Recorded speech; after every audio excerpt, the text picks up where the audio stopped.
Mercedes and Lewis Hamilton have been pushing for more changes to the sport ever since the controversial end to the 2021 season in Abu Dhabi. Formula One bosses have made changes to a specific rule regarding the role of lapped racers during a safety car period. The news is likely to be greatly received by Lewis Hamilton and Mercedes, who missed out on the 2021 title in a situation which saw lapped cars dealt with controversially by race director Michael Masi at the Abu Dhabi Grand Prix. After Nicholas Latifi's crash with just a few laps to go, the safety car was deployed and all the cars bunched up together. Initially, Masi told those cars which were a lap behind the other that they were not allowed to overtake. That meant the order of the racers behind the safety car was not a true reflection of race positions.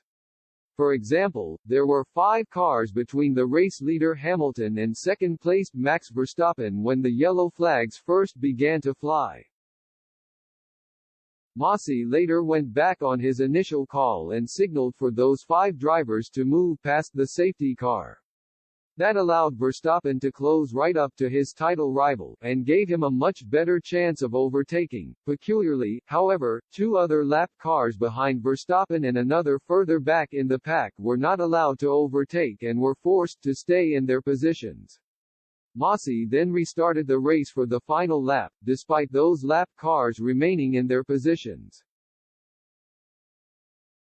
Mercedes were incensed about the unprecedented move. They felt it had been done simply to allow for a one-on-one scrap between Hamilton and Verstappen, the latter of whom had the advantage of fresh soft tires on his Red Bull. Their official protests were waved away and Verstappen's race and title wins were upheld. The stewards did acknowledge, however, that the regulations at the time may not have been applied fully by Masi. Now, the wording of the rule has been changed to avoid a repeat of those farcical scenes in the future. Instead of saying any cars that have been lapped by the leader will be required to pass the cars on the lead lap and the safety car, the rules now state that all lapped cars must be allowed to overtake. The changes is one of a number made by F1 bosses in response to the controversial end to last season. The biggest move made was to replace Masi as race director ahead of the new season.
I